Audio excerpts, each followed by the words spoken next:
मित्रहो, आज एक वेगळा संदर्भ घेऊन आपल्या समोर आलो आहे।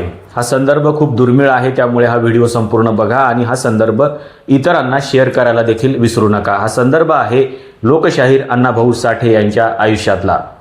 लोकशाहीर अण्णाभाऊ साठे शाळा का शिकू शकले नाहीत असं अनेक वेळा प्रश्न विचारला जातो आणि काही लोक असं सांगतात की ते 1 दिवस शाळेत गेले, काही लोक सांगतात ते 1.5 दिवस शाळेत गेले, काही लोक सांगतात ते 2 दिवस शाळेत गेले।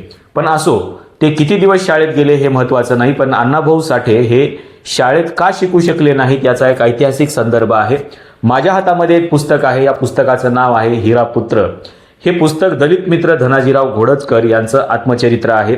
हे व्यक्ती कोण होते, या व्यक्तींनी नेमकं काय केलेलं आहे, त्यांचं काय कार्य आहे हे आपण एका वेगळ्या व्हिडिओमध्ये याची चर्चा करणारच आहोत। पण हा संदर्भ आपण अगोदर बघूया की नेमकं अण्णाभाऊ साठे हे शाळेमध्ये का जाऊ शकले नाहीत। तुमच्या समोर या पुस्तकामधलं हे पेज आहे आणि या पेजवरती अण्णाभाऊ साठे यांनी धनाजीराव घोडजकर यांना हा संदर्भ सांगितलेला आहे।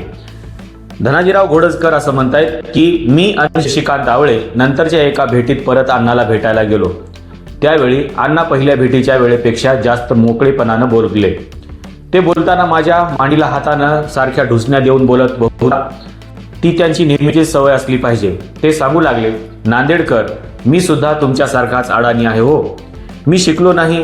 शाळेत गेल्यावर मास्तर जमिनीवर पंजा ठेवायला लावून वरून लाकडाचा वजनदार रूळ टाकत, तो रूळ हातावर पडल्यावर इवल्याच्या जीवाला असहनीय वेदना व्हायची। मास्तर ब्राह्मणाचे होते।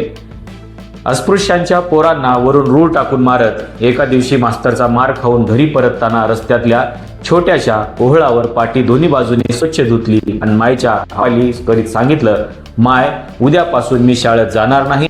तेव्हापासून शाळा ती सुटली। अण्णाभाऊ साठे यांनी हा संदर्भ स्वतः धनाजीराव घोडजकर यांना सांगितलेला आहे। धनाजीराव घोडजकर हे दलित मित्र होते। त्यांनी अनेक महत्त्वाची कामं केलेली आहेत। या कामावरती आणि त्यांच्या आत्मचरित्रावरती आपण एका वेगळ्या व्हिडिओमध्ये चर्चा करणारच आहोत। पण हा संदर्भ खूप महत्त्वाचा आहे। या संदर्भामध्ये त्यांनी जी गोष्ट सांगितलेली आहे की एकतर मास्तर पंजा टेबलावर ठेवायला लावायचे, जमिनीवर ठेवायला लावायचे आणि रुळा मारायचे। यात सगळ्यात महत्त्वाचा संदर्भ हा दिलेला आहे की मास्तर ब्राह्मणांचे असल्याने अस्पृश्यांच्या पोरांना वरून रूळ टाकून मारत होते।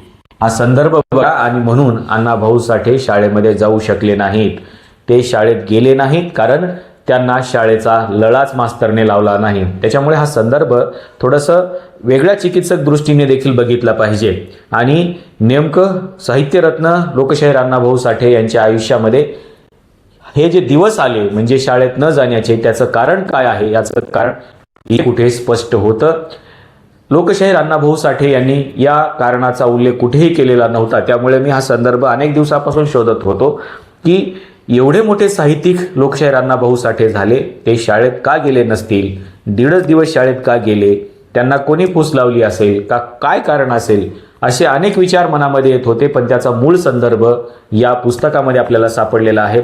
हा संदर्भ तुम्हाला कसा वाटला हे सांगायला विसरू नका आणि लोकशाहीर अण्णाभाऊ साठे यांच्या शाळेत न जाण्याच्या कारणाबद्दल नेमकं तुम्हाला काय वाटतं हे देखील सांगायला विसरू नका। हा संदर्भ इतरांपर्यंत शेअर करा। लोकशाहीर अण्णाभाऊ साठे हे शाळेमध्ये का जाऊ शकले नाहीत याचं कारण लोकांना व्यवस्थितरित्या समजलं पाहिजे, यासाठी या संदर्भामध्ये आपण इथेच थांबूया। पण या पुस्तकावरती आपण वेगळी चर्चा मात्र नक्कीच करणार आहोत। या व्हिडिओला शेअर करा, लाईक करा आणि या चॅनलला सबस्क्राईब करायला विसरू नका, कारण असेच संदर्भ आपण आपल्या चॅनलवर सातत्याने देत असतो।